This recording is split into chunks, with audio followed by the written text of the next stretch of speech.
Good evening. Thank you so much for coming here and being here and inviting us all. I've met already some wonderful people here and learned things that I think will, in some miraculous ways, feed what I do. Thank you for introduction. There was at least two remarkable instances there, that I was born in Leningrad, but later had leave Petersburg. Sounded a little bit like the change of the city name was a result of my misbehavior. Kind of. Right. So I will be reading today my poems in Russian, which is absolutely a rare opportunity. Kind of to subject American readers who, as my experience shows, are endlessly patient to a foreign language and foreign experience. And I guess I will give you a couple of ways, not disclaimers, but rather some kind of instructions how to deal with Russian poetry, as if there is one general item, which of course is not true. And one of the most special things one is reminded of at these funny things, festivals, is what you take for granted when you live in your shell, because we all live in our shells. What you take for granted as your method, your realm, your place, is absolutely not necessary. And then you hear Japanese poet, Peruvian poet, American poet, and they do something completely different.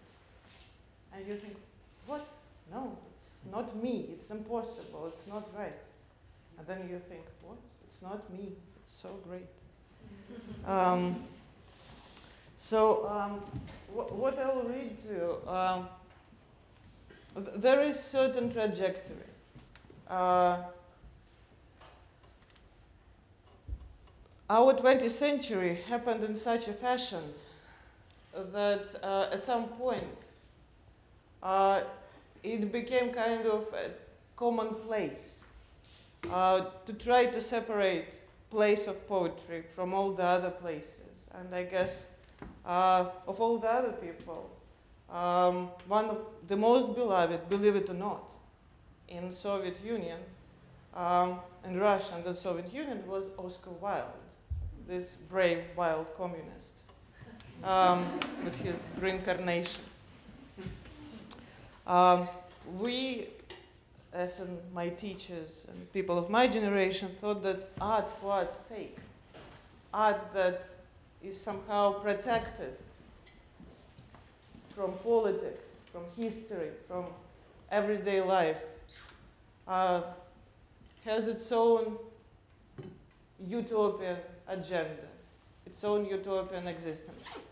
And if you'd asked me, I don't know, 7 years ago or something, that was my poetry. And you'll hear some of it today. But then things began changing. And this is why one goes to a foreign country.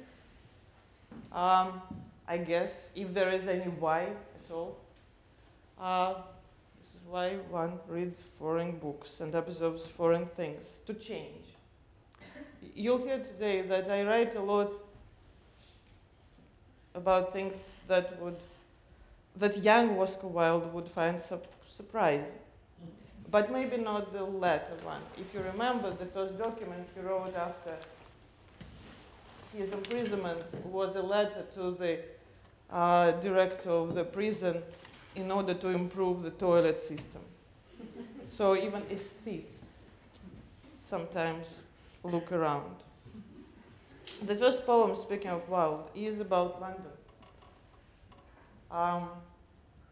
Yeah? Yeah.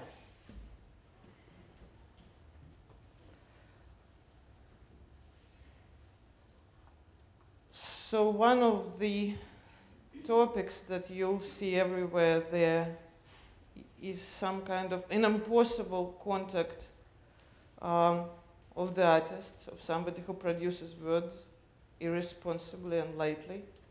Contact of that person and war. It happened so, and I will tell you later how, that I'm writing a lot about war these days. I'm writing war, I'm studying war. And as a part, in order to study war, I went to London and meet my favorite friend who is an artist, an urbanscape artist, and I spent some time with her there frivolously and happily. And then I went back to the hotel and woke up from sounds, thunderstorm. And for a second, I thought, like, what the hell? Is it the subject of my research? Is it some kind of déjà vu, déjà lu, déjà experience? It was fireworks, as it happens. So there I was observing fireworks from the industrial window of industrial hotel. Блиц. Краткая прогулка по Лондону с художницей Н. Даешь над Лондоном салют. Ракеты зреют и снуют, встревоженные влажным мраком, охрипшим от офак зеваком. За так возвышенность суют. Джон Пайпер, кто?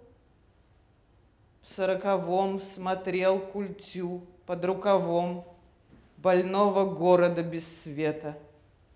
Ложились церквы, как снопы, врезались в них огня столбы.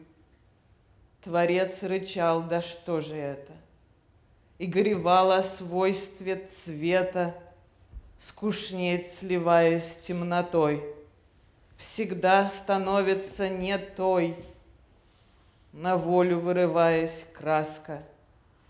Вот эта робкая ракета хлопочет что-то на холсте, а ей бы наливаться алым, над Пикадилли жутким жалом водить, как лапкой по муде, по водам, их с огнем мешая.